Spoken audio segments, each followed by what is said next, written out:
Yellow, and welcome back to What Are We Watching with Cortoberfest, and I am pleased to have back on both Ben Cook and Sam Perrone today. And have a good theme today, and I think it's fitting. We're talking about Texas homeboy Richard Linklater, and the three of us all met working at the same company in Texas. So I think this is a good it's a thematically great place to go. And a good chunk of these movies I hadn't seen. So I forget, Ben or Sam, which of you had suggested it, but thank you. It's my mom. Yeah. So before we get into this, I want to just go around the room. Favorite one that you saw, least favorite one that you saw. So let's start with Ben. Boyhood. It's always been one of my favorite films of all time, just technically, and the message and the way it just as a piece of viewership. Boyhood all the way. And the worst of his films. Yeah, like if you had to, like, gun to your head, you have to pick the one you like the least. Man, I think was the name of the one with the action film with what's his face. Oh, Glenn Powell. Yeah. Yeah, that was a Hitman. Yeah, that was a turd. Yeah. By far. But I mean, other than a couple of misses, everything else is, wonderful. Yeah. How about you, Sam? Yeah, I mean, I had seen a chunk of these. I think my favorite of his movies is probably maybe Before Midnight. But I had seen that before. But of the new ones I saw, like, it's a toss-up between Boyhood and School of Rock. They're so different. I hadn't seen either of those. So I enjoyed those two the most. I know we briefly texted about it, Ben, but it was a struggle for me to get through Waking Life. But you really like that. So that was probably, I mean, it's still not bad. Like, even his, worst movies aren't, I wouldn't say bad movies. That was probably the one that captured me the least. And I didn't rewatch the two that came out last year, Nouvelle Vague and Blue Moon, but I like those a lot, and they both came out last year, Blue Moon especially. And yeah, Hitman, I didn't revisit for this. I saw it when it came out, and haven't really thought about it. I remember watching Hitman. I remember zero about it, which I think says something. For me on this, Boyhood, 100%. I finally saw it last night. Yeah, hands down, I think it's his best. Loved it. The least favorite experience was A Scanner Darkly. I respect the experimentation on it, but I found it to be a really visually ugly film, and I couldn't get past the rotoscope. Yeah, the rotoscoping. It's almost like it should have been fully animated or fully live action. Yeah, Hitman is interesting because it feels like such an outlier in all his movies. Like, it's the biggest, the most action, and it was a Netflix movie, and it's different, which I know the two from last year I think were as well. But I don't know. He from the very beginning to really his most recent movies, he's kind of stayed consistent. Like, I think a lot of filmmakers, which we can get into this, I guess, will start doing something super low budget and indie with the hopes of, like, getting to do something huge. And it seems like he was never really interested in that. Like, he's kind of wanted to make small movies his whole career and kind of has stuck to that. You can definitely tell, and I School of Rock is a super duper fun movie, but if you look at his IMDb, you can see the ones that are, okay, it's the classic idea in Hollywood of one for the studio, one for me. And you can kind of see, here are the ones where I'm doing the big popcorn movie to bring the studio money so that I can do all of these independent projects, which is, like, I mean, totally cool. But even those still aren't huge. School of Rock isn't the biggest movie. It's fun, but it's not like it's a superhero movie. Even the ones that maybe aren't his most passionate of projects, like, they're still pretty contained, and got that. And this is, and I think where we should maybe dive in initially is, and it was the first time I've seen this one, is Dazed and Confused. But watching Dazed and Confused, it made 100%. Oh, that, like, it's 100% makes sense that he went on to do School of Rock. When you look at the needle drops in that movie, like, he definitely clearly has a love for classic rock. Right. He always picks music that that seems to fit the time. Mm-hmm. And I think that's pretty standard when you're doing it. But he's so, I think he's a, did he spend part of his time as a music critic at some point or something? Maybe not, but it's very clear music, much like Tarantino and some of these guys. Like when they're sculpting the scripts and the concept, those songs are like how they're choosing to define, like the choice of using yellow at the beginning of Boyhood. Like that. I will say, like, right from like that first shot, they bring in that music cue of that song. It's just like, okay, yeah, no, I'm gonna love this. Yeah. Like, and I think in a lesser filmmaker's hands, that wouldn't come across great. It would feel kind of cringe or cheesy, but like all of his needle drops and cues, like they all really work. Even like the Soldier Boy one, when the kid's riding the skateboard, and that's the thing I mean, we're jumping ahead too much, but when we get to it, that's what I really enjoyed about Boyhood, is like how he was able to kind of capture each period, which is rare because a lot of filmmakers, you know, once they age out of that time of their life, it doesn't hit the same when they're trying to write it. But he got it. He captured it really well. Yeah, and it seems like the music cues kind of come through the character as opposed to a statement on the situation. It's more like an internal suggestion of what the character is going through. Like, you know, the skater song, because he's skating a lot, you know, like this is a rebellious time in his life. It's not, you know. Yeah. Well, and I would, when in Boyhood, when Ethan Hawke, he gives him the Beatles compilation, and if my memory is not failing me, it goes into Band on the Run. Yeah, which it's just, that's one of my favorite Paul McCartney post Beatles songs, and so it's sort of picking up this, like, sharing the Beatles with your kid is like, it is a meaningful. That's a meaningful thing. Yeah, so there's a purpose to why he picks the songs. But let's dive into, I would say, Dazed and Confused, because I feel like this. I think there's a running theme in all of sort of growing up seems to be a theme that runs through a good number of his films, and it feels like it starts right there in childhood and coming of age. And I watched Dazed and Confused, and I was just like, oh God, I wasn't one. It's almost like, I would say, a personality test of who you got, all these characters, and which one of them were you in high school, and you know, who do you gravitate towards? And I think that's part of what's so brilliant about it, is it offers this wide array of versions of growing up. Yeah, absolutely. Yeah, it seems to me that it's, if you're going to have characters evolve through the course of a film, you know, so having them start at this place where ideologically they're malleable or confused or uncertain, and then, you know, they're working their way through cynicism and the politics of the world, or the philosophical inputs that they get, and how it sort of changes them by the end of the thing. It isn't about external conflicts necessarily, though they do exist.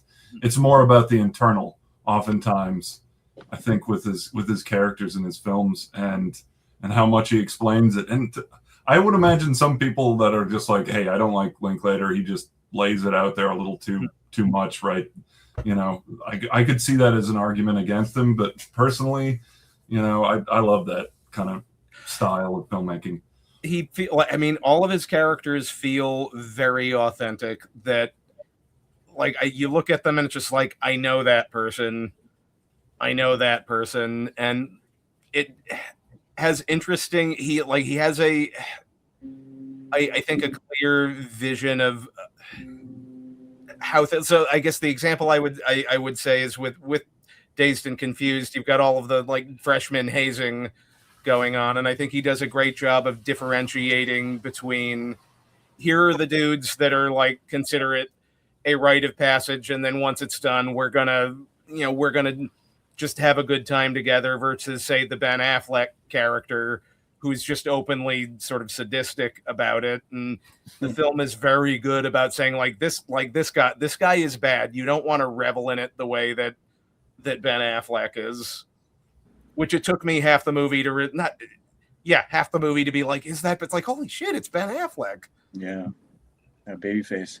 Yeah, and not only do you, I've more watched his movies, and the things that characters say, like, are so unique at times. It's like he had to have just like heard that in a coffee shop, and you get that a lot with his earlier movies, like even in Slacker. Like that's just, and you get a lot in Waking Life as well. It's just things he's heard or thought, and he like kind of, credit to him for like putting them in a movie, but he kind of also knows, I think, like when to use it more sparingly. Like it would be pretty insufferable if in Before Sunrise, every thought that was put into Slacker was coming out of like Jesse's mouth.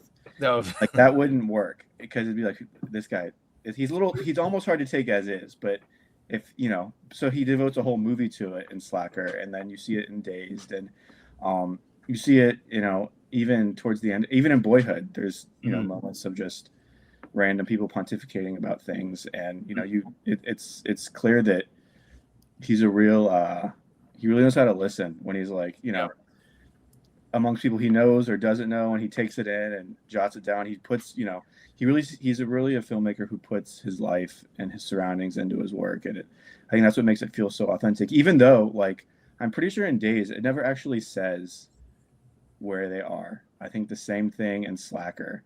Like you assume it's like Austin, East Texas, but it never says. There's no real main character. You're just kind of like moving from person to person. I wouldn't call it documentary style, because it is so, there is such style to him. It's not total observational, but he doesn't feel like he has to stick to a narrative and the dramatic sense. He doesn't dig to make things more dramatic than they should be in a lot of his movies. Yeah. Right. And there's sort of an Everywhere America element to it, where he's obviously from Texas, and Texas plays a huge part in his films, but it's really sort of this broad, like no matter, like you could be in Massachusetts, California, Wisconsin, and it's a lot of universals, for like American universals, that themes that show up in his films. Yeah.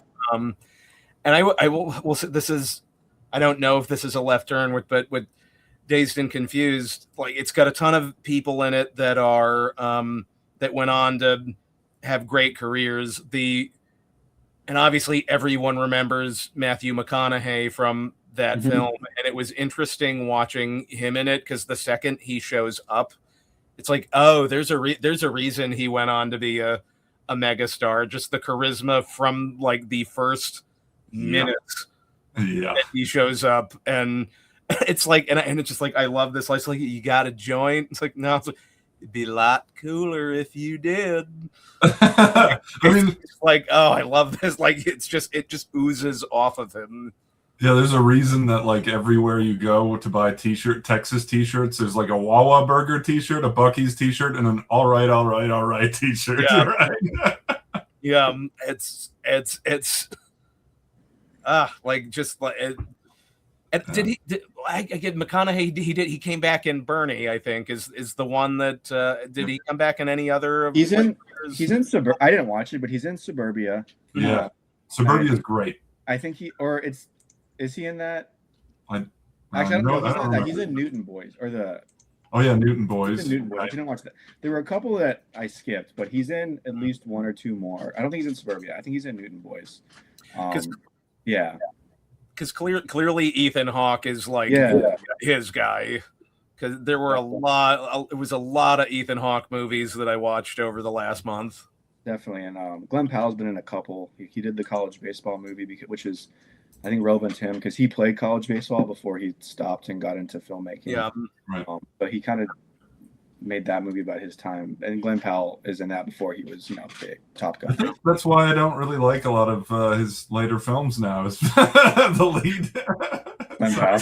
Powell needs to be in the background, man. That guy's in the movie. I've got nothing against Glenn Powell, but he just strikes me as just Abercrombie model.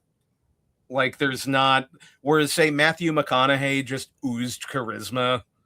He's a movie star and a great actor too. Yeah. Anyways, I'm I'm not- I sorry, don't- Sam. I know you like Glenn No, Powell. I'm not.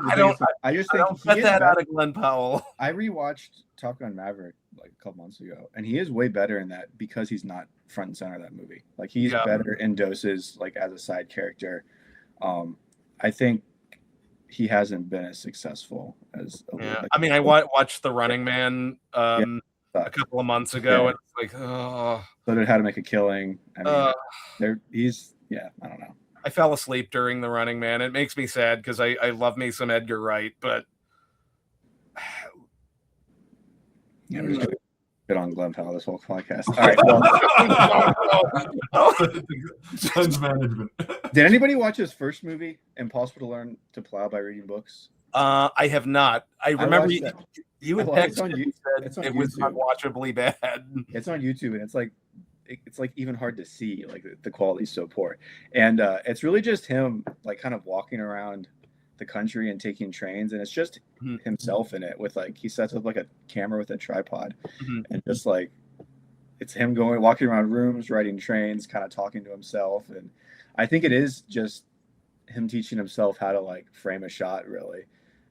Nice. The next thing is Slacker, which more to it. It's similar, but there's a lot more to it. There's more, a little bit more narrative and dialogue and ideas. And within 5 years, Dazed and Confused. So he like really takes huge leaps. And and by the time Before Sunrise comes, he's like huge. Like everybody knows who he is by then. Yeah. And so he really, is a symbol of kind of ingenuity and just kind of like what's really admirable about him as a director is that he does experiment. Like a couple of days ago I watched Tape, and which I loved. Yeah, Tape's great. I feel like it's like almost what he was saying with that movie is, and I don't know it looked like they shot it on like high 8, something like that. Like the visual quality it's almost like purposefully bad, and it's almost like the point he was making is that production quality only matters to a degree. If you get 3 great actors with a great script and drop them in a room, like you don't need hundreds of millions of dollars to make a compelling film. You can shoot it for 100,000. Shitty high 8 tape, and you can make a compelling movie. And that's what blew me away. Like that blew me away because the Tape starts and it's just like, oh god, is it going to look like this the whole way through? But once his friend gets to the hotel room, you just immediately get sucked in. And this sort of like another thing that he does really well, and I think this relates pretty well to the Before trilogy, is he's really good at bouncing the audience's like who the audience is siding with. He bounces that back and forth really, really well, because like in Tape, you could be siding with Ethan Hawke's character for a certain set of time, but then like something will come up. It's like, okay, no, now this guy has a point. And particularly with Before Midnight, maybe when they have that, he and Julie Delpy have that huge fight at the end, it's like they both have really bring up points that are valid. So it's very shades of gray. He's always evolving too. Like he really builds on certain like veins he's interested in. Like with each Before movie, they kind of evolve and get a little deeper, a little bigger, a little more robust. He did Apollo 10.5 a few years ago, which built on like the animation and rotoscoping he had done in Waking Life and Scanner Darkly. He, like we just talked about, there's elements of, Impossible to Learn to Plow and Slacker and Dazed. And then, he's doing this Merrily We Roll Along production now where he's filming over the course of 20 years. It's going to come out in 20. Wow. He started in 2020. It's released in 2040. And so and he did it once with Boyhood, obviously, and that was over the course of 12 years. Now he's like, let me take it one step further. Let me do 20 years. So like he's always kind of pushing himself and evolving, which is cool. He definitely isn't someone, even if the movie doesn't work for you, that he wasn't bored doing it, and it wasn't just something that was like a throwaway project or just a cash grab. He's definitely trying to push the limits of what he's interested in, which is also an admirable thing about his filmography. Yeah, and I, again, personally, I didn't particularly care for A Scanner Darkly. Right. It's like one of those. I'm like, I don't like this, but I respect that you're taking a big swing and you're trying something new, and that, at the end of the day, trying the something new matters a lot. Which of the Before movies did you guys like the most? Because you hadn't seen them, right, Ben? Or I haven't seen them. You guys hadn't seen them, right? No. I think my order is different than your guys' order. So favorite to least favorite, and they're all very good.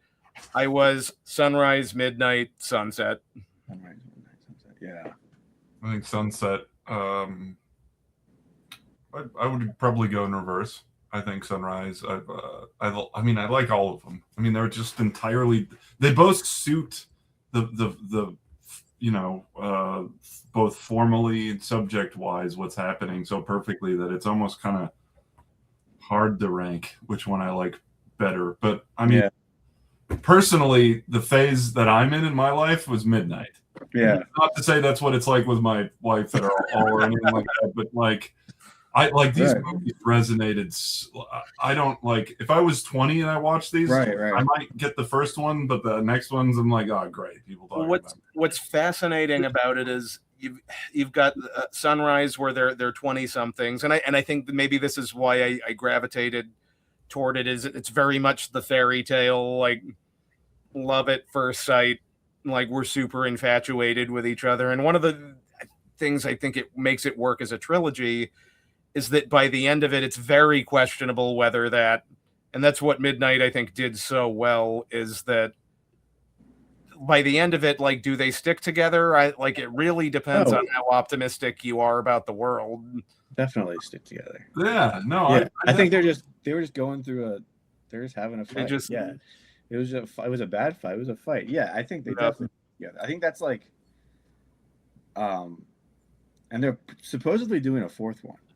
Which is all because they write them together, the three of them, the two leads and Linklater, and they kind of do evolve with how life goes. And you're right, Ben. Like it does resonate at different times. Like, I mean, I think I saw the first one maybe like 6 years ago, and like I think I watched them all like 6 or 7 years ago. At the time, I loved the first one like way more than the other two, and now I'm watching. I like the third one the most. I think it's. The third one definitely takes the biggest swing, I think, making them kind of at odds the whole time. And it's a departure from the other two, where there is because the other two still has this element of like, will they, won't they? And it's pretty courageous to get to the third one. It's like, okay, we're throwing that out the door. Like we already throw you guys in the middle of it. But sorry, go ahead. No, I like the direction he took it, and it feels the most realistic. Yeah, well, because what Midnight does, and Midnight made Sunset work a little bit better for me, if this makes sense, in that they're dealing with the consequences of their own actions. Right. Like from the whenever the sort of the ex-wife comes up, and there's I think some unreliable narrator things in there where they're calling the ex-wife an alcoholic. Like I don't know that I believe that. Like you did, like you are the floozy who stole her husband, and like now they're divorced, and there's consequences to leaving your family to chase some tail that you met on a train 10 years ago. She kind of she's a real hot cup of coffee by Midnight. I'll say that much. I was like, the first film, she's interesting and kind of quirky and thoughtful and sweet. Yeah. And then same thing with the second film, she's a little more like confused and life's gotten more complicated. And by the third, she's just sort of like. That's why Ethan Hawke is like, fine, like good luck finding someone else to put up with your bullshit for more than 6 months. Like he doesn't care, and vice versa. Like she. Like attacks like his writing and the thing that he's the most vulnerable. Yeah, because in the first one, she's talking about how like she will know she's really in love with somebody when she knows like everything about them, Mhm. what they want to eat in the morning, what they're going to wear, like what their thought will be at any given moment. And by the third one, it's two people who definitely know that about each other, but also like know what's going to like get under their skin and push their buttons and like make them really upset. And so there's definitely a dichotomy there of like, okay, that's the flip side, you know, because when you like start to fight, that's when you can really like, you know, You can really play yeah, with it. it's like, yeah, it's And it's realistic though. It's Oh, yeah. honestly, I maybe this is like a view into my how I see relationships, but like any great relationship, you have to have the big blowouts every once in a while where it all just gets there. And if and it's this like test to make sure that you still have all of these functional like ways of bringing it apart, because a good relationship is challenging. You know, your partner and you, and calling certain things out in your relationship that isn't healthy or right. And oftentimes you're not going to always get that from your friends. There'll be support systems, but it's not their job. It is your partner's job in life. So it's like, that's all of what you saw was horrible and awful, but very healthy. That was great. That's my favorite movie. That's my favorite one, because like, that's what you're saying. It does demonstrate like how you do have to have like everything on the table at times. And like, they, you know, and it's funny that it's like the first night they've had alone in forever, and they spend it like fighting out. And I do always crack up when it's the part where she's like basically like confronting him if he cheated on her. Mm-hmm. He's like, if you're asking me if I love you, I love you. He never says, like, he does, like, he sort of dance skirts around the issue. Like, if you're asking me if I'm committed to you, I am. Like that's not an answer. No, because that's the thing. Like, you're right though, John, about the unreliable narrator and stuff. I have no doubt that like he and his wife probably weren't, his first wife weren't the most suited for each other. She probably has her faults, but you can tell over the course of these movies, like Ethan Hawke's kind of a dog too. Like, I forgot how in the first one, like how obsessed with sex he is the whole time. Like he's and it's funny because he's like 20 years old and he's young and he's like super horny the whole time, and he's and you know, it's like a certain kind of do have to have a little bit of like dog in you to like get off a train like that with a girl, and then like he does show up a year later. So like I'm not super surprised that like it didn't with his first wife. Well, and like, she probably, you know, imagine living with him and he's becoming a famous novelist writing about some woman he met like years ago, and his wife's like at home, and so it's like you're right about the unreliable narrator stuff. I think you can read a little bit into the, again, so we never meet the ex-wife, but you can and I love the first scene of Midnight between him and his son, and like, you can tell his son is a very well-rounded kid, and it's sort of like, and also kind of a ballsy kid where he has to outright tell his dad like, like it'd be better if you're not, like, it's not going to work if you're there, like, and that it's sort of like, it's a heartbreaking thing to hear like right at the beginning of the film, but it's like, this is a kid who kind of seems to have his shit together, which a lot of that has to come from the mother. So the fourth one should be about the ex-wife. That'd be funny. That would be a question. Like, so if they before divorce, what is the in the fourth one? It's before what? Divorce, and it's just about, you know, her back in Chicago. Yeah, because there is truth to like there was probably not an easy. It was probably not an easy decision for him, but he did, like, you know, make his bed. Now he has to, you know, run it. He did choose to move to Europe with her. Yeah. And now he feels bad that his son is in the United States. And it's like, and that's kind of what Julie Delpy tells him. It's like, okay, like, you know, this is the way it's going to be. You can't. And also he has twins. Right. So like, this is, I mean, that's a good analogy. It's the bed you've made. And I think this is why I liked the film so much, is it doesn't try to gloss over the decisions they made. It's like, no, these are the decisions you made. And you're going to have to make, because of those X decisions, you're going to have to make harder Y decisions later. It's great. Have you heard the story of how he was inspired to make these movies? Did you guys? No. He Linklater in the late 80s met a woman in Philadelphia, and they spent the whole night walking through the city together. Mm-hmm.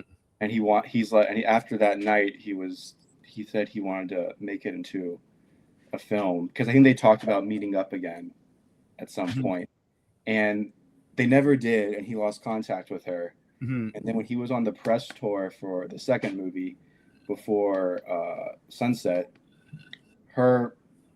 he was, a big director by then. Her friends reached out and told him the woman he had met died in a motorcycle accident. Oh God!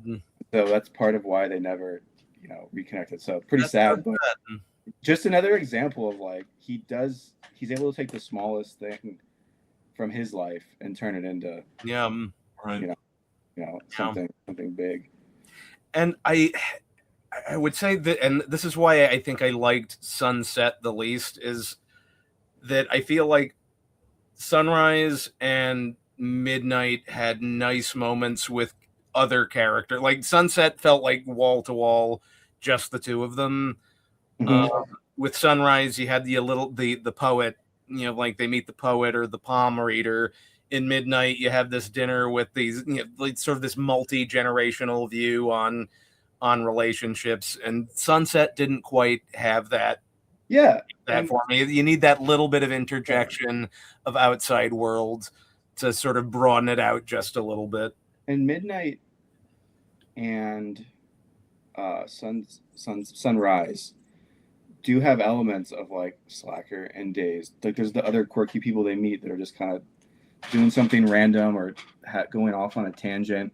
You see those elements of like his earliest stuff, even in something like Before Midnight. It's I don't know, I like finding those common threads. But I don't know. I think Midnight is my favorite just because it's the action of the fight kind of is so interesting.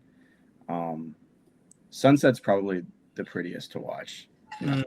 It's the whole movie like during Golden essentially. So although I do feel like there's some more. I feel like some of the cinematography in Sunrise is a little bit more jazz hands, if that makes sense. Like there's just something about how he shoots that specific one that just hit me real. And all three of them have these big moments where it's all acting, like that, like we're just gonna leave the camera here and just let it play out. And that's watching Sunrise. It's just like, oh, you're a theater kid, like you love the theater, you love acting, but also he's utilizing the art of cinema to expand on that, because definitely what he does is very cinematic, but he's also leaning into very, very classical, theater in its most classic form. Right.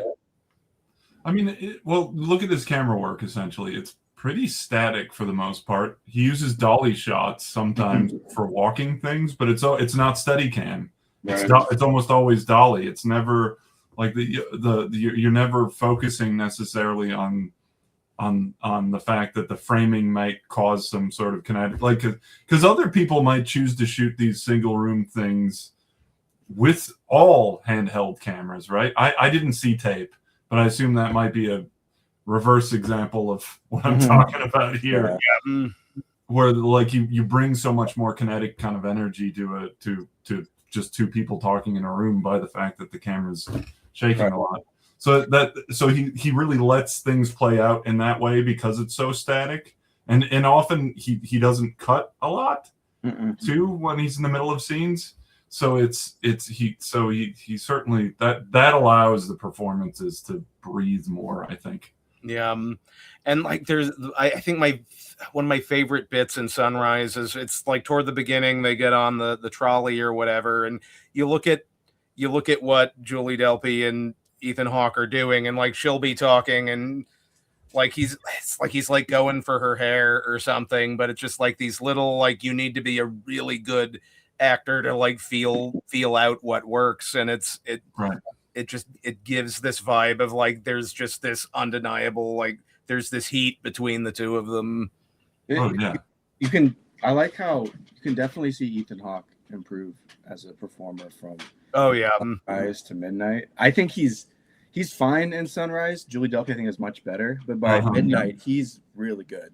Yeah, like his fastball, and so that's what I think I watched those three when I was watching most of these movies. I think I watched those back to back to back, and that's the thing that really jumps out is, I mean, he seems like a kid in the first one, and kind of saying the lines, but I don't know. They're so well written too. The script. Yeah. I was really rooting for Ethan Hawke for Best Actor for Blue Moon this year. Oh, right. I really enjoyed that, and the entire movie is just on his shoulders. Which is another example, John, of just him taking something he's done in the past and making it just a little bit bigger. Because like that's similar to Tape, right? They're kind of in a room the whole time. The whole movie pretty much is in real time. It's over the course of an evening. Everybody's confined to that bar for the most part. So it's Tape, but a little bit bigger. And I loved Blue Moon. I thought, and oh god, like, and it just like this was just rip my heart out and just like crush it in your head. Like when he has that conversation with basically like Margaret Qualley, she gives him the like, I like you, but not in that way conversation, and it's just like, why are you making me relive this? Oh god, why? Like, I'm sure Margaret Qualley gives that speech to a lot of people. Did you watch Blue Moon, Ben?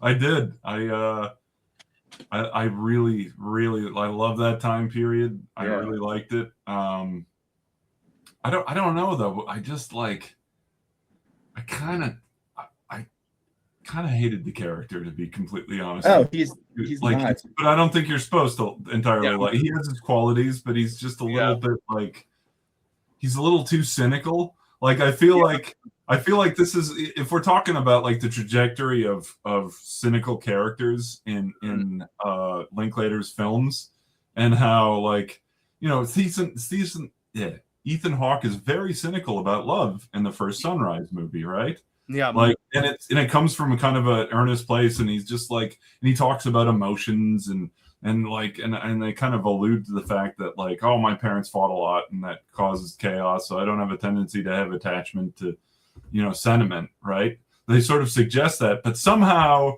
he is still very sentimental, though he doesn't want to necessarily admit to it, right? I mean, he shows up the next year, like yeah. I mean, he showed up again, right? Like he's clear, like he's a writer, and he talks about time, and as a writer, he's fascinated with the concept of being in the moment, which is a big thematic thing for both those films and pretty much all of his films. Like it's almost like not only is the writing, but the direction and the acting and the scenes are all focused in being in that space and in that time, and not just this thrust of getting to the next thing, That's why every scene feels so important with most of his best work.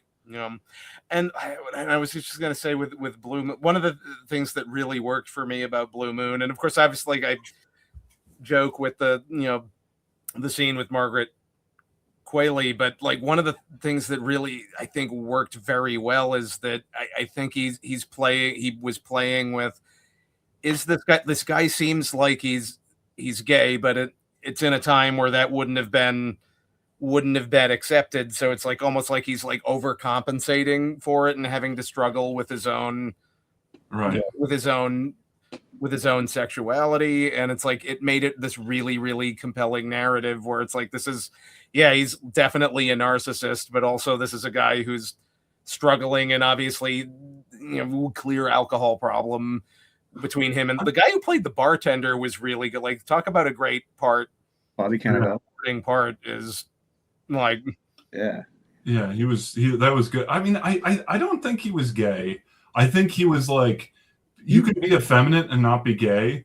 And I think like what I found interesting was like Oklahoma is about like, these pillars of masculinity, which is clearly not what what this character is about, right? He's very like metrosexual and everything. And he's bucking against sort of these traditional values, and that's also why he's so angry. Yeah. You know what I mean? Like, and like I think he has a tendency to find his relationships with other men more, to find those things that he might have with a relationship with a woman and other men in his friendships.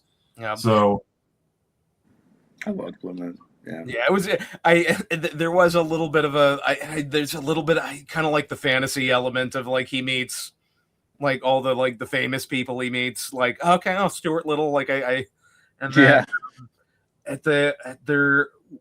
I think it's Margaret Qualley's boyfriend. It's just like okay, like I need to pause it and look at this guy. It's like you need to make movies about friends, like male friends. And it's like, okay, who is this guy? It's like, oh, like it was one of Paul Newman and Robert Redford, like Butch Cassidy. The guy in the character in the film is the guy who went on to make Butch Cassidy and the Sundance Kid. So he had a lot of fun with culture, like definitely cultural touchstone elements. E.B. White, it was. It was. I mean, all right. So do you think that like the character in Blue Moon is a representation of Rick Linklater being kind of old and cynical and like not getting over necessarily things, whereas like the Ethan Hawke character in Sunrise is like the younger, more cynical version of him, where it's just sort of like, well, I'm just gonna flip it off because I don't fully understand it. Whereas in Blue Moon, Richard Linklater is like I get all of it, and I never seem to have related to it. Like that's a really good question because I never view Linklater as super cynical. I would bounce off of that, Sam. I agree with you. I don't know that cynicism is what I'd use to describe him.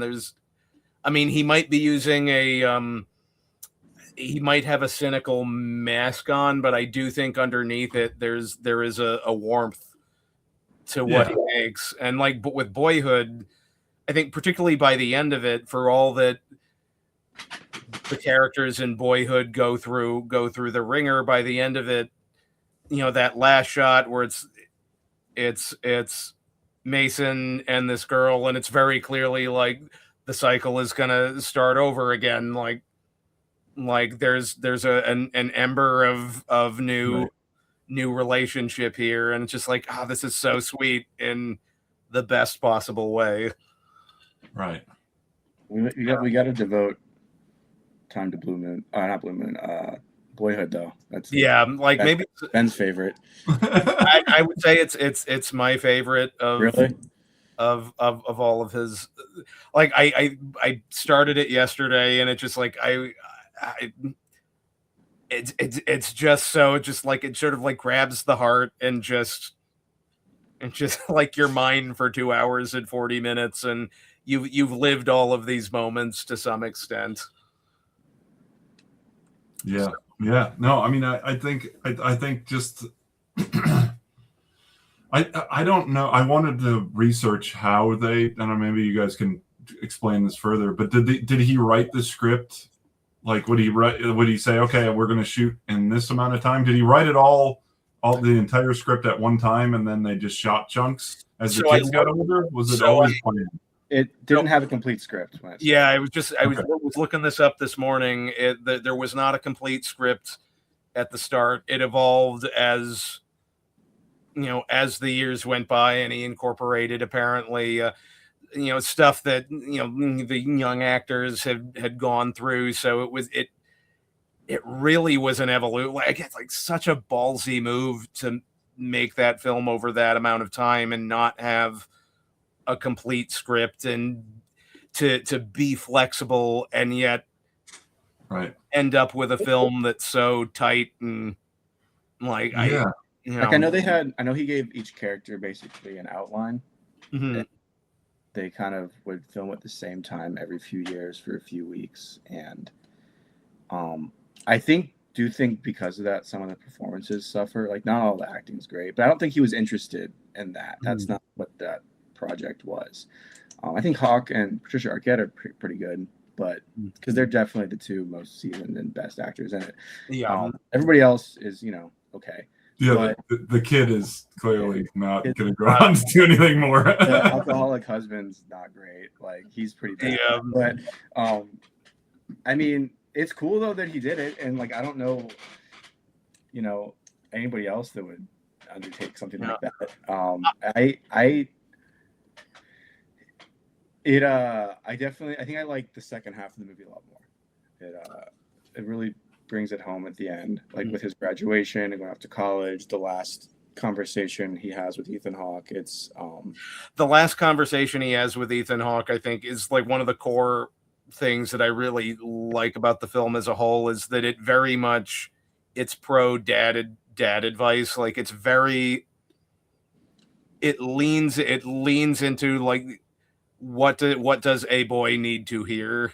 And it's very pro, like, you need good male role models and advice. And maybe Ethan Hawke at the beginning wasn't necessarily he wasn't there yet as a dad, but by the end of it, like, he is giving his kids solid, like, it's like look, kid, like, this, don't, to, I guess, quote, Frankie Valli, don't, what's the lyric in Walk Like a Man, like, no woman's worth falling off the earth.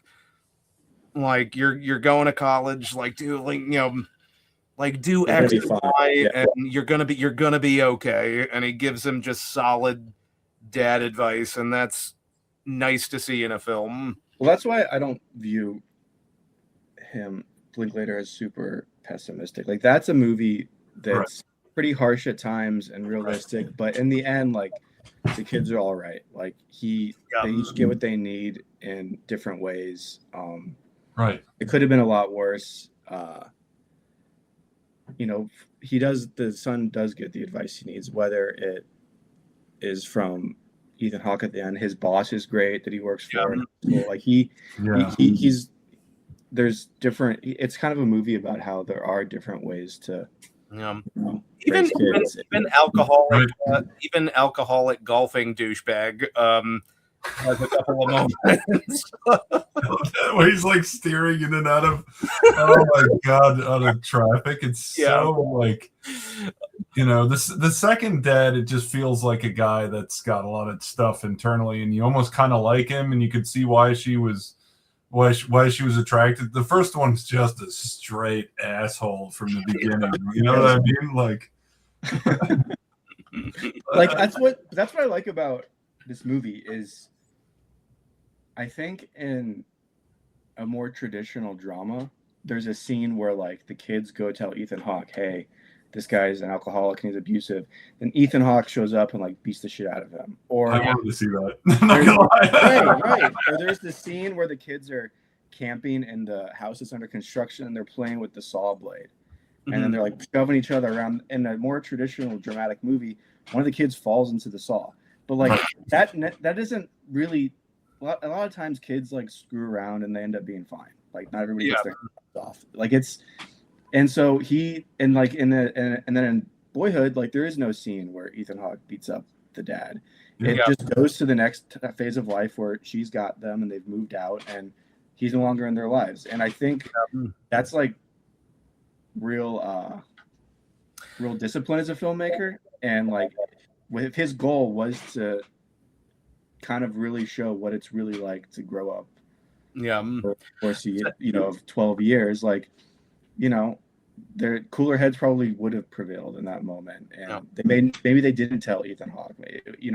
He wasn't in their lives as heavily as he probably should have been at that point. He may not have known. Like, so that was pretty disciplined and realistic to me. So here's sort of an interesting. So by the end of the film, like, Ethan Hawke is all around solid dad.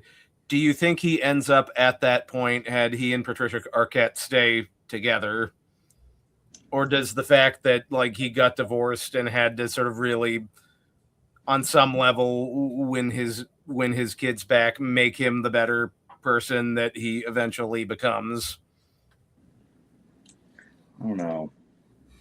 Like, it's a lot. There's a lot of what, and I think that's the charm about the film, is there's a lot of what if different paths that any of these characters could take that would have made them different people had it gone another way. I love the fact that Patricia Arquette just kind of looks at him towards the end, and she's like, "What? Like, I can't believe you turned into this guy that I wanted you to become. You ended up becoming. Now I'm like, what the hell?" And she can't make a good. And she can't make a good decision. Like she can't. And so much of her life is revolved around her kids. She's got that feeling of the empty nest side of things, and like, who am I? What am I? Like, I've devoted. That's really the saddest part of the movie, I think. Is like she, like you said, so much. She has that line where she was somebody's daughter, then she was somebody's mother, and she's like, my next life event's the funeral, and like that's it. She's like,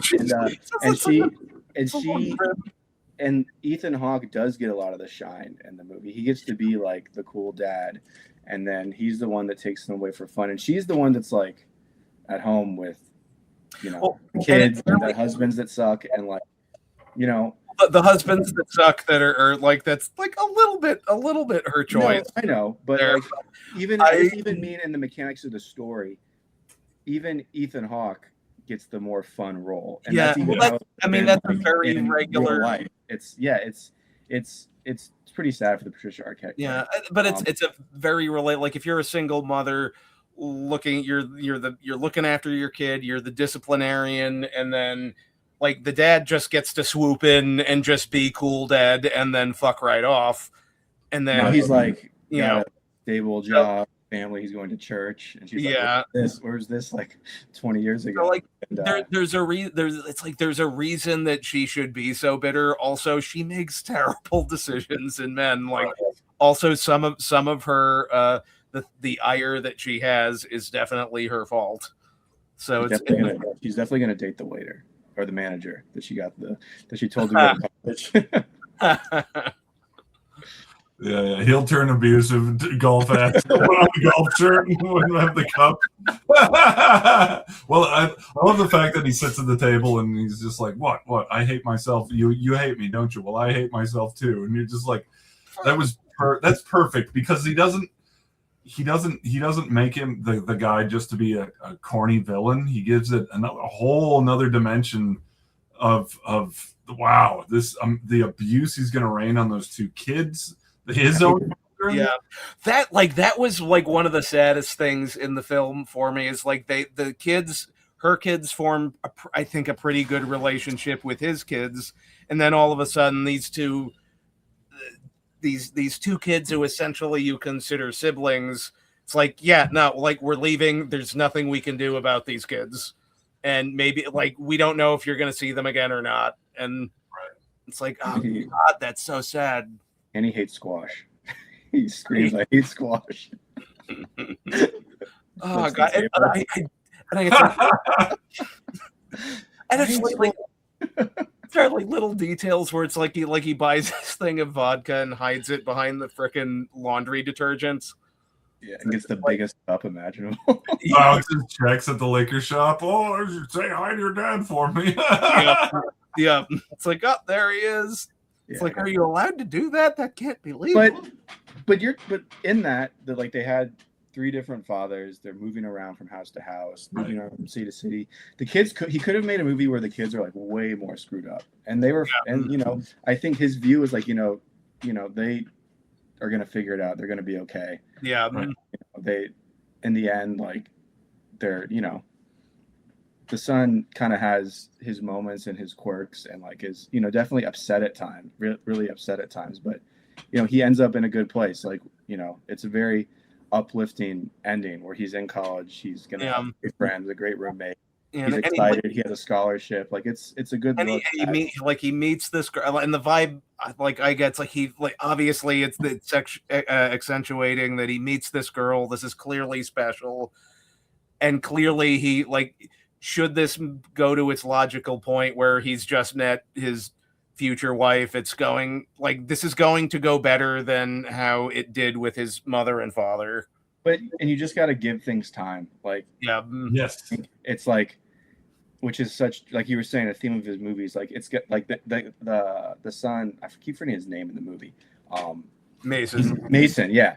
Mason's gonna be okay. Like, he's still only 17, 18. He still has his whole life, and like these moments of sadness and struggle, like he is still just a kid, and it's gonna be fine. The more he just needs to give it time, and that's it. I mean, that's so it's that the statement at the end of Boyhood is the best summary, I think, of Rick Linklater's entire career, if you ask me. Like that scene right there, if you were to like take a moment and distill all of his work, which I would hate to do because that would really dilute it all, but really, like the central theme he works with is that time is something that happens regardless of whether you choose to let it happen to you or just to be present for it. It's always about how you choose to interpret the situation for yourself and take away whether it's falling in love in Sunrise, whether it's trying to keep a relationship together in Midnight, whether in Dazed and Confused, it's like, all right, here's the culmination of all this, information. And now we're moving on to the next section of our life. But I'm making a choice not to, go this way. And then for Boyhood, it's getting over the previous relationship. It's the fact that he may have had all of these like you said, all of these horrible things happen through the fathers, through the mother, through the divorced relationship. He's now realizing that there will always be opportunities to make something better of your life than necessarily like you make the choice. It is free. It is the ultimate commentary on free will, which is like what I like about Waking Life. Okay. So much. That's such a dissection and conversation about free will. But it's I think all of his films are just beautiful commentaries on that. And Waking Life is still one that I need to see. Go ahead, Sam. Got Alex Jones.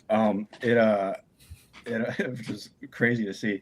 But he's very patient too, Linklater. Like, you can he's in his head. He was like, all right, in order for me to do Boyhood right the way I want to do it, I've got to just film for a few weeks at a time for 12 years straight, and that's requires patience. I remember I think Ethan Hawke mentioned that he had been working on the script for Blue Moon over the course of like a decade with Linklater and the writer. He's gonna wait, and they were committed to making sure it was the right time for Hawke to make sure he looked appropriate for it, age-wise, and to where the script was right. And I have no doubt that the fourth before installation is they're gonna take, if they want to do it when they're both 60, they'll wait till they're 60. They're gonna wait. He's gonna wait, and he's gonna wait, and that requires such patience, which is, it's rare. Like you see people rushing things, and it's. And I guess time is important. Time's clearly important to him. And that's where it's just I guess don't rush is an important thing to remember. Apparently, with Christopher Nolan, the script for Inception was sort of mulling in his head and took about 10 years to get, before it actually got to the point of filming. So sometimes things just, they take time to percolate and come out appropriately. Yeah. Yeah. All right. So I'd like to throw back to the last episode we did when we were talking about auteur theory. So the three elements of auteur theory, and I want to hear your guys' takes on this, right? So this is the Sedaris version, the outer circle technique. How would you define his technique, John? Very, very, very stable, little cutting, allow the actors to do their work. If that makes sense. Right.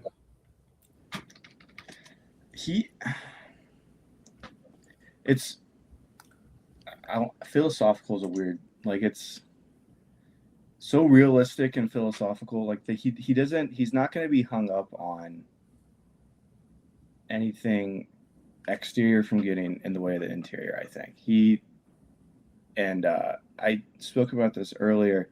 I don't want to call it documentary style, because it's definitely not, because there is such a technique to it, a stylized technique, but it is so hyper realistic as well. Which is why I think, like I said in Boyhood, there are no ultra dramatic fighting or death moments. It's just, the way you go through life. So I don't know, hyper realistic is kind of what I would go towards. Okay. All right. So middle circle, personal style. Director exhibits a consistent, distinguishable personality across their films. What would be the underlying current of all of his stuff? Ooh, trying to Maybe think of before we have this podcast. I'm sort of thinking like what ties School of Rock to what ties School of Rock to Boyhood? There is like a vulnerable, like super extremely vulnerable, like the writing and the characters, like whether like you're like in School of Rock, like this guy's like a clown, and he's like so passionate about the music and teaching those kids. And Boyhood, there's the moments of Ethan Hawke like desperately wants to be a musician. He's playing for his kids. There's I don't know. His characters are so vulnerable, on the verge of being like cringe or hard to take, or like a feeling of like nobody would ever actually say this. But in his movies, you believe that all his characters would feel this way and would actually say that. And I think that's a credit to his, writing, and the credit you give him as a filmmaker. It's like, okay, I know what I'm getting when I get to a Linklater movie now, because for 20 years he's been, unafraid to put what he really feels and thinks into his movies. Yeah, and this is again, it's like I wouldn't spend a ton of time on School of Rock, but my rewatch on that one, what I sort of pulled from it, it's like really about a story about a guy who is discovers what his actual talent is. Like he might he loves music, he loves classic rock, he's like wants to be in a band, but that's not really his talent. What his talent actually is when you put him with these young people, like he can recognize, like, you're good at this, like I just need you to get. It's sort of an ode to like what the best teachers are, is recognizing it's like, this is your talent, give me more of that. This is knowing what to foster in young people. So it's that, I think that's what I really love about the character arc in that film, is that he discovers this is what you're really good at. It's like, you're not bad at music, it's that you're 100% on point with this other thing. And it's like, in seeing people discover what and that's like with the kids too, seeing kids discover what they're truly talented at is just a fantastic thing to see. And it's also fantastic to see in a 30-year-old schlub. Like, it doesn't matter where you discover that. Right. Like, as long as you discover what it is that you're great at. Yeah. All right. So the third one, the inner circle, the interior meaning. This is the author himself. This is the ultimate abstract and most crucial circle. It is the tension between the director's personality and his material. It's funny, these all sort of relate to one another in terms of the answers.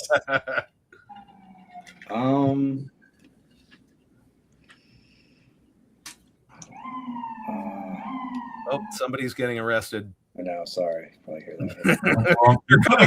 You're coming for you, Sam. The fuzz. The window's behind you. I think connection, like human connection, is so big. Like, there aren't many. I don't think he has any. It's funny, like the one movie about the guy that has no real connection is his most cynical. It is Blue Moon. Like, and that's kind of the inverse of a lot of his of all of his movies. Really, like it's I mean, stuff like Slacker is a little hard to put into that category because there really isn't a protagonist, and it's just kind of somebody wandering. Right. But, I would Blue Moon, but though, there is such like an organism to that movie. They all are still kind of connected in a weird way. Like everybody in that movie, there is those moving from threat, person to person, the couple. They all are kind of in conversation with each other. And then obviously there's the literal connection of like the Before trilogy and then Boyhood. It's I think it's I don't know, human connection seems to be kind of his. And I would argue that with Blue Moon, that Ethan Hawke's character in Blue Moon is longing for connection. It's just his personality is like just like he's in his own way in terms of making those, linking to people the way that he would like. So you think like taking all of three of these things together, if you're flipping through TV channels, which nobody does anymore, but just say you're flipping through TV channels, and you come across a scene, and you would distinctly know this is a Richard Linklater film, right? Okay. Much in the same, like I think there's such an ultimate authorship that you just know, right? First of all, it probably has Ethan Hawke in it. Then you really which Ethan Hawke movie do you stop at? Oh God. I would say nothing for, and I love School of Rock, but nothing from that movie. Like it has Linklater elements to it, but it's definitely more of a more studio. Well, it was written by Mike White. I mean, Linklater didn't write it, right? Yeah. So, oh Lord. I think when you think of like when I just think if I like close my eyes and think of a Richard Linklater image, it is just the one of Ethan Hawke and Julie Delpy on the bus and Before. Yeah. Side by side. That's like. So I don't know if that's a specific. I mean, obviously you see that, like it's Richard Linklater. Like I would agree with that. But there is there's like there's real like magnetism between his subjects on screen. Yeah. And the other one that I was gonna throw out there was when Ethan Hawke and Patricia Arquette at the end of Boyhood, where he tells her like yo, you did an amazing job with the kids. Mm-hmm. And that there's a similar when you Sam, when you're talking about connection, and I think it likewise has that where it's just like, okay, it didn't work out between us, but like I need to acknowledge that. Like they are, these kids are as good as they are because of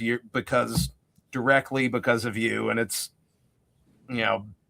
his best movies you are kind of floating through, like there's kind of a dancing quality to them, and like I think that's from probably even though Slacker's like not the strongest movie, that does have that element to it from Slackers, the Before movies, and then Boyhood especially. Like even if like there are times where like some of those movies aren't the most exciting things you've ever seen, but you are just kind of there's kind of a hypnotic quality to them, and you're just kind of along for the ride. Like you do want to know what's happening, like the next step or the next scene. You always are, engaged in that sense, and very dreamlike and hypnotic, and in a comforting way. Like I like that aspect to his movies. Yeah, absolutely. I mean, I think to talk about School of Rock real quick, and the fact that he didn't write that one, and the films that he didn't necessarily write. Yeah, you're right. Connection to Sam's point about connection, to your point, like he really draws the best performances. And that actually, I would say School of Rock is a testament to his ability, like in and of itself as a director, into getting the best performances out of people based on their relationship to the other actors, and knowing how to cast. Casting is what he's great with, right? Right. Which it's a common theme with all the great directors we've covered so far, right? Is somebody that just gets chemistry. Obviously the little boy in Boyhood is, he's kind of growing older, and he doesn't necessarily have any chemistry with, like, that's parents going on to this 12-year contract. You're like 4 years, a month a year, like is lost, but like he does write the camp. He does write kids really well though. Yeah, which is really rare, I think, of filmmakers. And or some writers, because trying to put themselves back into what it was like to be 12 is hard, and like especially you won't always feel relevant. And it is kind of a hello fellow kids like aspect to it. It doesn't always hit, but like the kids in his movies, like especially Boyhood, and like the conversations they're having, I think are so realistic. And I don't know how he did that. I don't know if he like asked his own kids or but or maybe it was a lot of improvisation too. And he allowed that, which is a credit to him, to make sure that felt authentic. But he's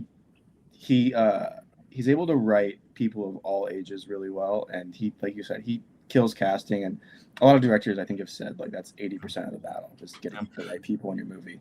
Right. But Ben, I think you were like, there was a point you were gonna. Sorry, I feel like I cut you off there. No, I cut you off. But I will say, like School of Rock, I think it's like it is.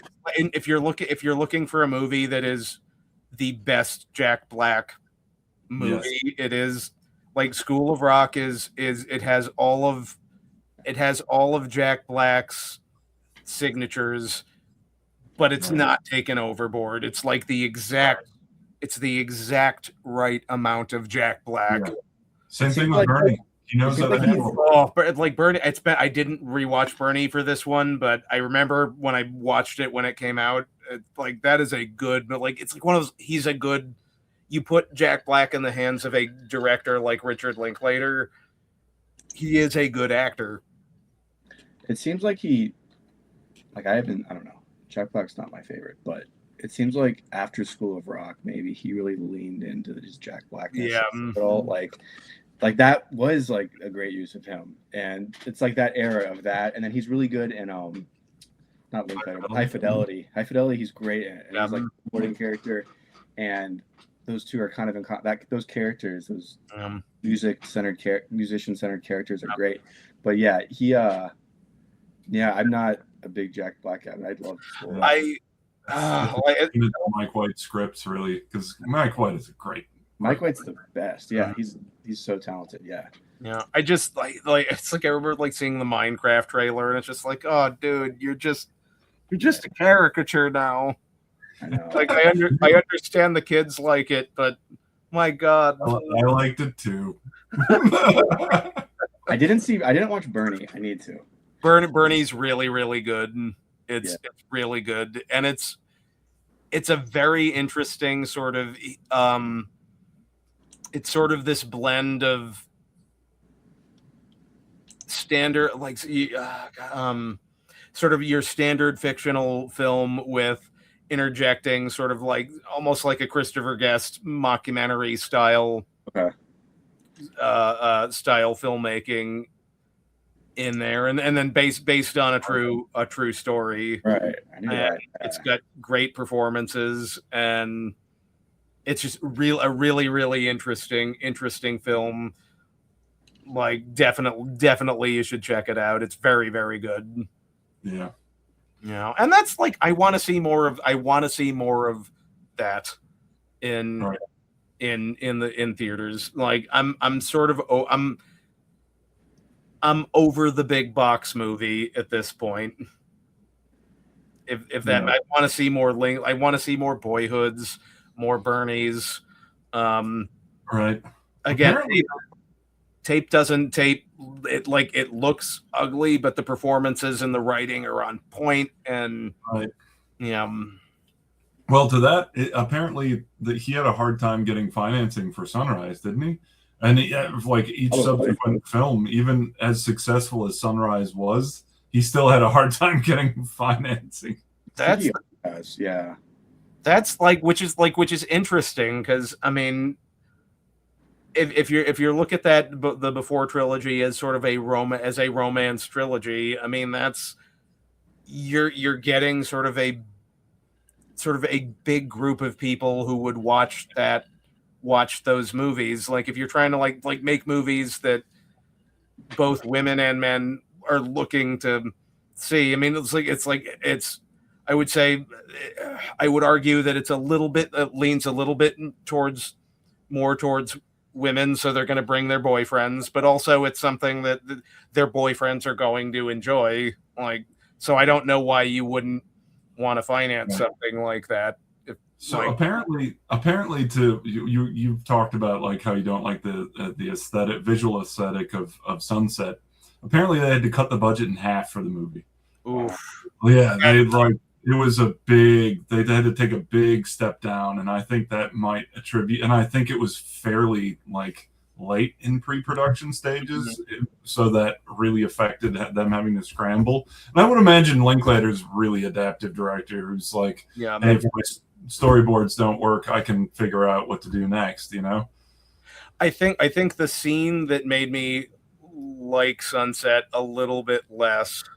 I mean, there's a couple things that made me like Sunset a little bit less. The first one was like when they're in the diner, and it felt very like they're at a table, and it felt just reverse shot, kind of like we're having a conversation. It's like the camera's here, and we're just gonna cut between them. And Sunrise had much more interesting camera work.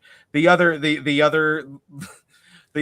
would say the other thing, it's the other thing that didn't work with Sunset for me is entirely personal. It's like I love the end of the movie. Like the end is brilliant. Yeah. Like she's there playing guitar for him, and it's like, okay, this is great, but also F you for leaving your wife. Like, do you know how hard it is to get a date? Like, and and you're married. Like, what? Screw you, Ethan Hawke. So that I brought personal baggage into that movie. I mean, you should. I mean, I feel like they're vessels for all of that kind of stuff. You know, it's like it's the promise of a first date, like all of the romance that you want to live in a moment, to be with somebody, to like, and that's what like chemistry on a date is all about. When you're there, especially if it's a good date, is when you're feeling each other, and it's about like moment to moment how you're gonna, you know, maybe when you think calculating the first time you want to touch them. You know what I mean? Like just putting your hand on their elbow or something like that. And that energy and that chemistry, just like, it's so exciting. And he plays it so well in those. And that bubbles up in Midnight, right? Right. Like he's talking about how he's like, we can have all of that, but we're going to have like the bad stuff too. Like if you want to have a real relationship, if you want to have like real love, it's going to be like us fighting. It's going to be I'll be here no matter what, but you have to as well. And it's going to be, you know, the great aspect, but there's going to be both have like ugly sides to ourselves too. Yeah.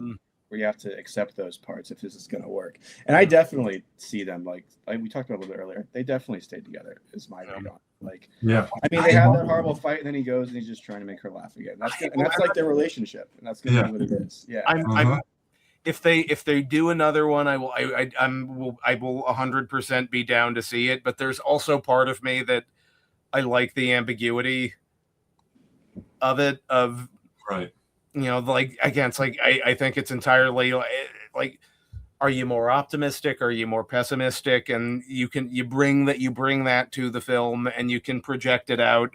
It's like some questions you don't want answered.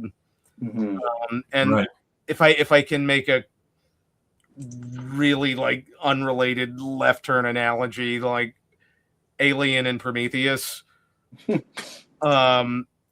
I didn't want like all of the shit with the engineers in Prometheus. I didn't need to know. Like this, like I hate that Ridley Scott.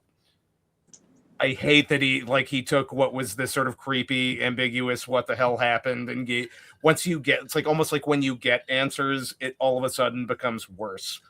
Right. Like, it's like Prometheus. I hate that movie. Yeah. You know what's funny is that so to talk more about how they got financing is apparently he couldn't get anybody. I think he was trying to get money before Dazed and Confused had officially come out, so he wasn't like a big name yet, from my understanding. And all the studios are like, "What? You just want to do a thing where we don't know if they get together in the end?" Like that seems to, you know. And apparently they altered the ending of it too. Right. Apparently, with the script he wrote, they were never going to get back together again. This thing was just going to end on, "Hey, we've parted ways," and that's it. But they decided to change it towards the end. But the only person at the time that had apparently Rob Reiner had seen Dazed and Confused, and was like, and had seen the work, and he was like, I like your work, Mr. Linklater. And so Castle Rock is the ones that backed Sunrise when everybody else had turned it down, right? Yeah. And you know, it was apparently Rob Reiner was like the guy that was the real champion of the Sunrise as a movie, which I kind of like that, you know, like any Rob Reiner story you gotta. And he will, and like it's when I think of filmmakers who are like, this is a like Rob Reiner is one of those filmmakers where it's just like you love it, like you love film, like you look at any movie he ever made, yeah, and it just, you're in it for the storytelling, and you know, it's like God, miss Rob Reiner. Yeah. You I know? mean, all right, so we got to talk about the fact that we've gone to this ending, the fact that he wrote an entirely different ending where they didn't meet, and then they decide to change it so that they do get back together. Like, that's so, I feel like you're like that, you know, like when you're going to write a script and your intention is that, you know, you're living in the moment, and the point is to enjoy, is to be present. And once that moment's over, it's over. And yes, you get more moments, but like, and then to immediately left turn and be like, well, let's meet again in a year so we can recreate this moment. It's sort of like almost antithetical in a sense to some of the things we're talking about, but not necessarily, you know? Yeah, it's like, it is like, it's, yeah, what change it, the meet in a year bit, like what that did open up with Sunset and Midnight is it opened up an ability to explore different relationships at different places in life. Like who you are at 20 is not who you are at 30, who you are at 40. And I mean, it's tough to say, because when you're making that first film, it's like all you know is that we have this one film to make. You don't, like, it's not like he knew he'd go on to make 2 more. So maybe it would have been better if they just, you know, arguably maybe it would have been a better ending if they just never meet again. But also the fact that they swap the ending opens the door for these. Yeah, then we don't get Midnight then, which is awesome. Yeah. So, you know, I mean, sometimes it's like almost like fate. Sometimes films end up, you know, happening for a purpose. And it's interesting. Like, each of them are made better by the other two, but each could function on its own. Like, if you just watch Before Midnight, it's fine. It's about a couple on vacation who's kind of sick of each other a little bit, definitely still love each other, but they're having a huge fight. Yep. And that is fine as just a standalone movie. Same. So they're so well constructed that they do work. And they also do a lot of good for European tourism. It's just like watching Midnight. I'm like, I need to go to Greece. Like, this is gorgeous. I need to go to Greece. Yeah, you can tell, man, that Linklater is absolutely fascinated. I mean, I haven't seen the novella film, but he's fascinated with the whole French New Wave movement. Yeah, you should watch it. The guy that he casts as Godard and Nouvelle Vague looks just, it's crazy. I don't know how he found these people that look just like the people from the French New Wave. Everybody in it. It's right. Cool. Yeah. I put it on the list because it reminds me of 400 Blows in a lot of ways. I rewatched that recently. Boyhood does, in a sense. It's 400 Blows is a much more harsh look at, you know, what can go wrong and what can happen. A much more French, you know, spiraling. Leave it to the French. But it does have elements, you know, in specifically with a bunch of Truffaut films that he's playing with. I think the stuff of the New Wave and Raging Bull were his biggest inspirations, he said, which is interesting. He's such an interesting guy. Like, you know, this guy from the Houston area who played baseball and then worked on an oil rig, but just really kind of was really interested in like film. Like, that's where you get the most interest. You get the most interesting ideas from the most, random places. And and that's one thing I do. Like, I don't I associate Linklater much more with Texas than I do with Hollywood. Right. He feel like he's got all of these hits, but he feels very removed from the traditional studio system, and that is, I think, a good thing and has worked to his benefit. Yeah, I mean, I worked with a post supervisor. I've worked with a few people now here in Texas that have. If you work, I think there's somebody has a Linklater story at some point, right? Oh, yeah. So I worked with this post supervisor in LA who her first job, or first job was working as a PA in post for on Boyhood. Mm-hmm. So and he said that like Linklater is just the sweetest guy. Like, he's not, you'd think this like great author at that point in his career might be a totally full of himself. He's like, no, not that. That's like my favorite thing to hear about people who make movies but don't lose the ability to be kind. Yeah, is because I feel like that you hear so much of the opposite, where just you got a lot of people who make movies who are just total dicks, and it's it's like come on, like, why? His presence, you're right, it does loom large in Texas. Like, yeah, even if you are in the DFW area, it's like all roads in Texas film kind of lead to him, because he started the Austin Film Society, and then he took film productions, big studios down there. Like, he's even if you haven't seen his whole filmography, he's so present in Texas. And I know that, like, on the movie I wrote with my brother that ended up not really coming to be, we were looking for a fiscal sponsorship, and we got sponsored by Austin Film Society, and it was such a huge deal for us that, like, we were kind of under that umbrella, and because it was it means a lot, like, when you hear his name and the work he's done. It's inspiring, I think, to so many filmmakers, because of his path, his like independence, his the kind of how he's existed so largely outside the traditional system. I mean, that's like, and one thing we haven't talked about is like the whole Gen X, movement, and his philosophy is so Gen X. You know what I mean? Like, it's kind of hopeful, it's kind of cynical, but very philosophical. I mean, and there's a reason he and Tarantino are good buddies, right? Wasn't Tarantino kind of one of the cornerstone guys in the Austin Film Society? Yeah, he's on their board. He's like a unofficial, like, founder. Really? Yeah, but he's like one of the board. He has a silent board seat or something like that. Right. Like, he's on like the masthead. Yeah, because he's big with Rich Rodriguez out in Austin too, and I guess there, and again, it's like, obviously I like when I on Instagram I follow Robert Rodriguez on Instagram, and I guess they do offer their Troublemaker Studios is now open for like tours and whatnot. So it is a like Austin for film is it's been a hub for film for a long time, but like they've built something really kind of special there, which is very cool. So absolutely. Yeah, no, I this has been so much fun. Like, this, while going through his films, it's just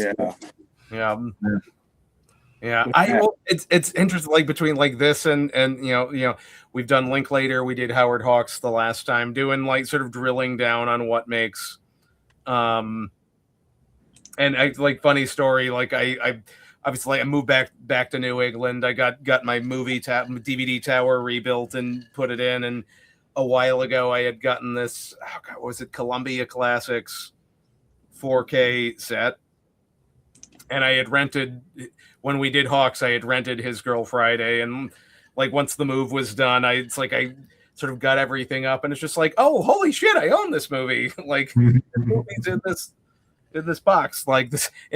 Pointless stories on this podcast, but pointless stories with John Corto. Stories with John. Things we don't need to know about. Oh God, I don't even remember what my point is. I'm sorry. That was the last minute was my fault. I take the blame. No, it's great. I love these stories, man. I mean, But you're a film fanatic. You're a collector. Like, well, it's like diving into one person is one director is like you get to, and this during COVID, during the pandemic, I did this with Spielberg. I went from his first all the way. I watched every Spielberg movie, locked in my apartment in Burbank, over some months, and you kind of get to know who they are as a person, which is Right. a little bit, which is really, really fun and interesting. So, and I like, again, there's a bunch of, I've got my sort of list of movie. I've seen about half of Linklater's work, and it's like I want to hit the rest of them. Again, the only one I really actively didn't like was A Scanner Darkly, because I don't think it's I think it's an ugly looking movie. Like, I don't like the rotoscoping at all, and I think it really masks the performances in a weird way. Yeah. Particularly with Robert Downey Jr. Like I can tell that there is an interesting, nuanced performance in there.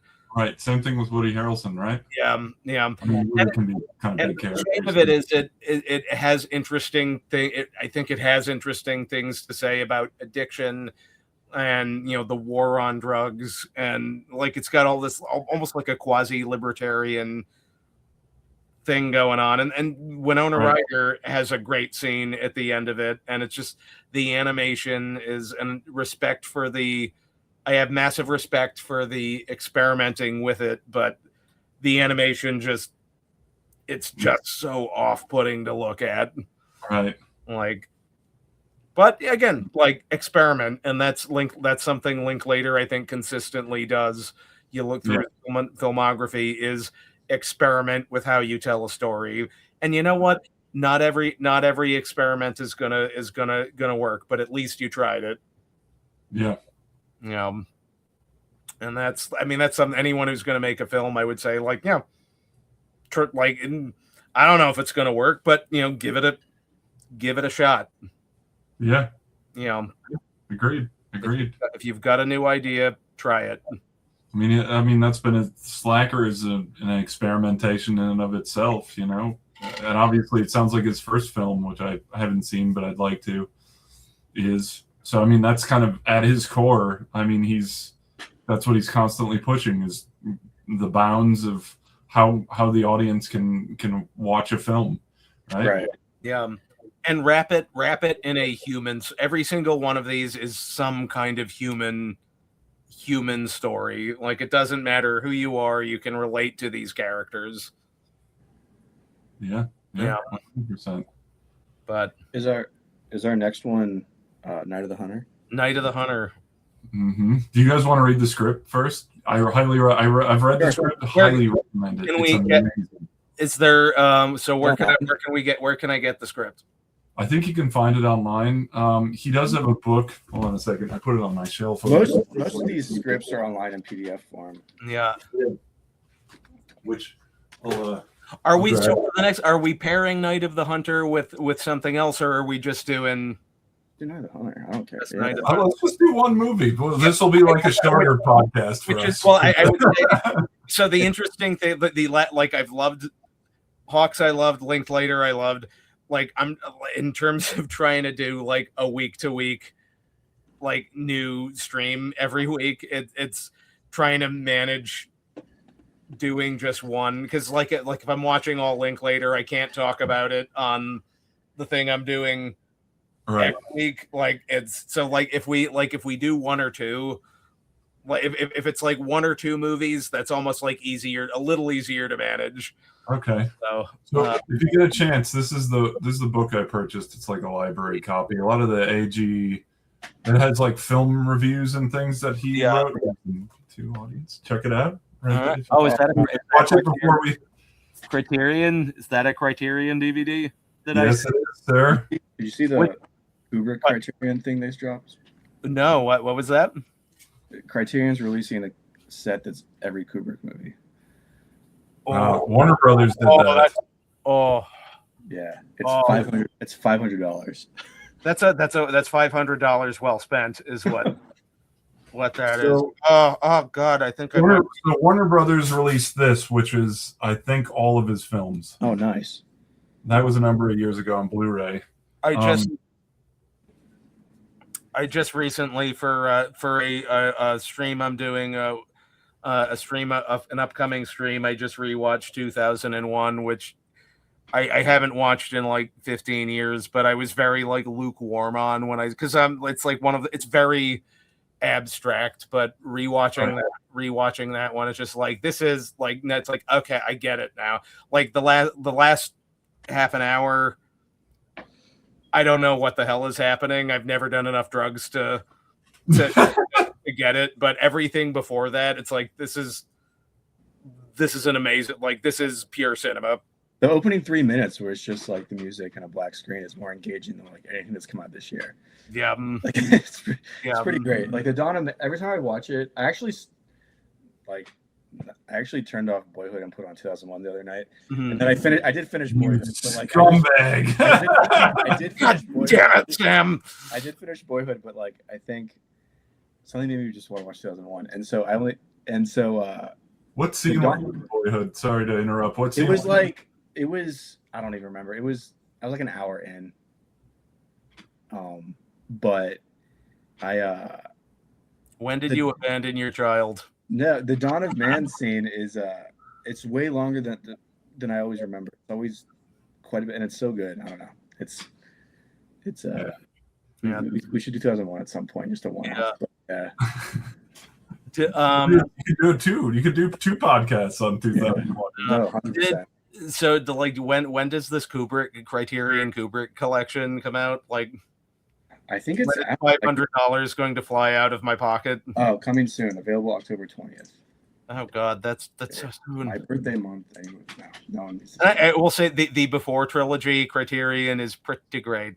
Yeah, I might do the Night of the Hunter. That'd be worth picking up. That's one of those. Do you guys ever go on Criterion website and just like, okay, how, like, just like if it feels whenever I go on there, just like if I had no scruples at all, like I just like you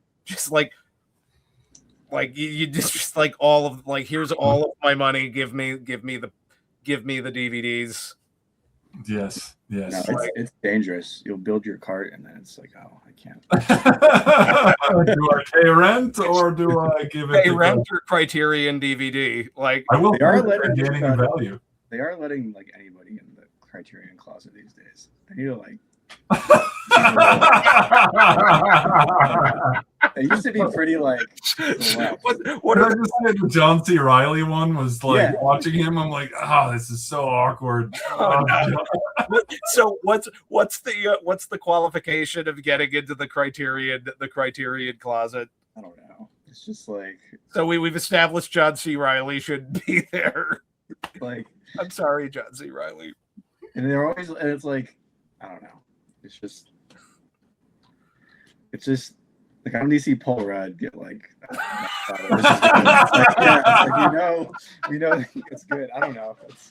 It used to be pretty select, and it'd be like, who's this guy? And they'd have like great picks. Now it's just a press tour thing. Yeah, it definitely is. Absolutely. All right, so what do you think after Night of the Hunter? When are we doing this? August, right? August, yeah. Which I and we'll like off chat. Yeah. If I might need to like push it a week because I might be making a 48-hour film project on. Oh yeah, do it, buddy. So I missed the Boston 48, so I'm thinking about doing the LA 48, which is that weekend, and it's like it might be one of those like I need to make a movie this year. So but it's like we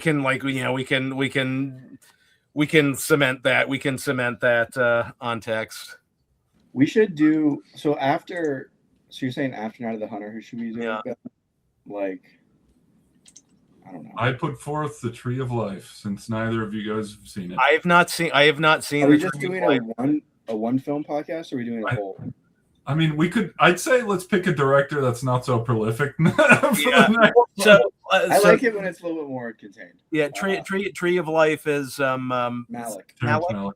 I've never seen that, and I want to. That I think that might be a good one to go with, because like I feel like there's a lot to unpack with that film. Oh yeah. Yeah. Man, that's hours of podcast conversation on philosophy, filmmaking technique. Yeah. Okay, Yeah. like I would say like Night of the Hunter, and then maybe like Tree of Life after that. Sweet. Yeah. And then again, that's if we keep it to like one or two, like it's like I would say like we kind of work between 1 to 3 is manageable. But Yeah. I feel like Tree of Life is a whole conversation on its own. So yeah. But like, do you guys like what do you guys got going on? Where can people find you? Like what do you want folks to see? Ben, when's the movie coming out? Yeah. Well, I'm looking. I'm in post now. I'm searching for Shanna. I launched a website. It's searchingforshanna.com. I got a teaser on there. It's my second feature that I directed. I'm going to do a film festival run, but I have to finish locking picture and score it and color it. But that's sort of where I'm at with that one. The Best of Us is going to be on PBS, hopefully. Nice. In the next couple months. And I've got a couple other possibly fun projects, but we'll see. So I mean, real quick before we sign off, like, so if you're at the point where it's where if it where it's locked, and now it's again with scoring and finishing, is there a sense of just like at what point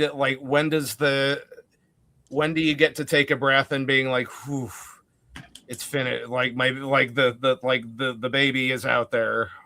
I mean, I'm of the Kurosawa had it right, and like you're still editing a film in your mind even after it's come out. Deadlines are the things that stop you from still tweaking. So it's like, I think when you're sick when you're sick of a movie, that's really when you get to it. I'm not quite at the point of being. Some elements I'm sick of watching, other elements not. But like, I don't know. Like I'm sure I look at the last movie I made, and I'm like, God, I wish I would have changed X, Y, and Z. So it's like, I don't know, it's just got to be indicative of just making a movie. Is like you're always gonna like, I could have done this, and that's what, like, you see a lot of like actors that don't like. And it's like, no, I don't rewatch my stuff because I was like, oh, I could have done this, could have done that. But I mean, like, regardless, I mean, the cut you sent us is great. So I can't wait to see where it goes. Thank you, man. Like, I think that's kind of the beauty of the 48 for you is like, you make the thing that's done. Yeah. And there isn't any going back. And I suppose you could tweak it, but it's such a contained period of time to make something, and just once and that it doesn't, you keep the element, the core idea in place. And sometimes over time, when you're editing something, it can kind of dilute that core element if you're not careful. You just get lost in it. Right. Yeah. How about you, Sam? What you up to, man? Yeah. I'm in prep on a feature I'm production coordinating that went to production in August, and then that's for just work, and then we're shooting here in Manhattan and in New Jersey, so that's going to be all. And then my brother and I wrote a new script that we're both going to act in and play non-identical twins, and so I think we're going to do that in October. So my brother's really excited to act in it. I'm less excited to act in it. You'd be great on screen, buddy. I think that's what this requires, because we're going to do a real like run and gun style, over the course of couple weekends at a time, because it's 80-page script. It's pretty simple, but I'm about to the script's pretty much in a place where we're going to start showing people. So we got a couple more sessions, and then we'll show some people. Then we'll start our sessions. Will just be rehearsal, and then yeah. Nice. You start co-directed? Yeah. I mean, we'll co-produce, co-direct. Mm-hmm.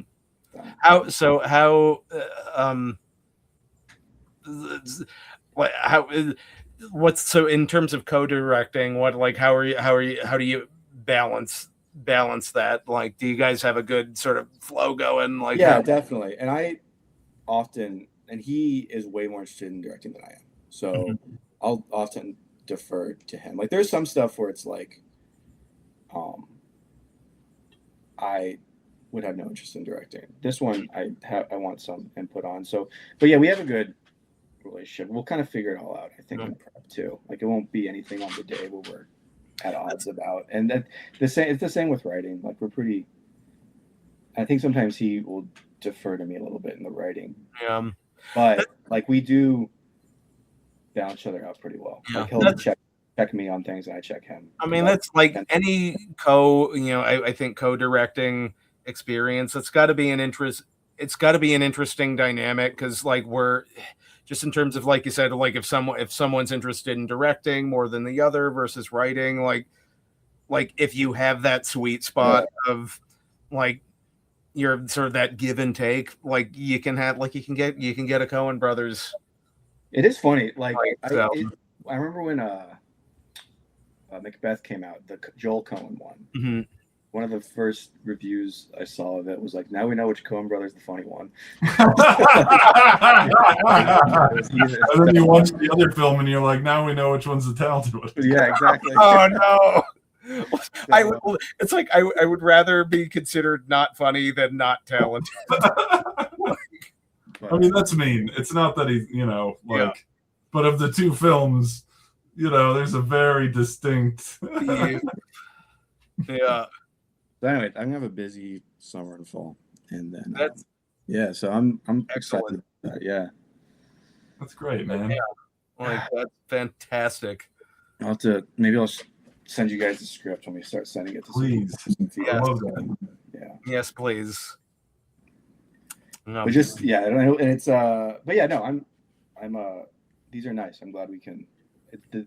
Watching the movies over the course of weeks at a time is a fun way to kind of spend the evenings and off time, and it's like, and that's ultimately there's a lot of things that film does for people, but one of them is just like, at the end of the day, okay, how am I, like, the work day's over, how am I spending my time? Like right now, like my mom and I are going through the Apple Cape Fear show, which is so far really, I was questioning, why do we need another version of this? But it's quite, I don't know if you've seen any of it yet, but I've not. Quite good. It's Javier Bardem is great. And its wheels at this point by this episode. I like the direction of it, but it's like, it kind of needed to stay as a feature, if I'm completely honest about it. Like, I love the feature. I have not seen the original. The Scorsese version is just fantastic. Isn't Robert Mitchum in the original? Yeah. Yeah, and he shows. I think he shows up in Scorsese's as well, but we'll see. We'll see if the show. I hope the show lands the plane, and I do. Patrick Wilson is, I think, an underappreciated actor. I like him. I like him a lot. And then again, it's like Javier Bardem is just like, he plays with that, just like, like you're kind of likable. You're simultaneously likable, but also you scare the shit out of me. Right. Like, so that's being done very well. But again, it's like, you gotta, where does the show land? If it crashes on the landing pad, then that's, what do we walk away from the show with is ultimately going to be the question. I don't know, man. I feel like it overshot its destination already. You were supposed to land in Chicago and you took off from New York, but you're really now going to a completely different place. You're in Rhode Island somehow. We'll see. Yeah, I'm apparently House of the Dragon season 3 has started, and I'm gonna need to hop on that. But yeah, I watched 8 episodes of The Bear last night, so I'm pretty. I need to hop. I keep hearing it's fantastic, and I haven't watched any of it yet. It was it's great. The season it's over. The show's over. So it ended. Yeah, well. This final season is probably a toss up with season 2 for being my second favorite season. So it did great. Yeah, I was pretty happy with it. Yeah, great. The whole season, all of season 5 is over the course of one day, which is cool. Oh, that's cool. All right. Well, it's like anything else for the good of the nation? I don't think so. I think we killed it again. We killed it. Yeah. We killed it again. All right. Our audience of moms. Well, join us again at the beginning of August for Night of the Hunter. I have not seen it yet, so I'm excited. I'm excited for anything. So that's going to be, I think, a great conversation. So Ben, Sam, thank you again. This is fantastic. Thank you, guys, and thank you, Mrs. Perone and Mrs. Perone for watching. I get you'd be surprised the number of people. It's like, oh, we watched your thing. It's like building. We're building an audience. So consistency is the key. Yeah, you've done a really good job with the show so far. It's very, very fun to watch. Yeah, it's just we love film, and that's the point. Is cinema is a great art, and it's fun. It's just damn fun to talk about. Yeah. So, all right. Well, it's good to see you guys. Thanks, guys. Take care. I'll see you guys.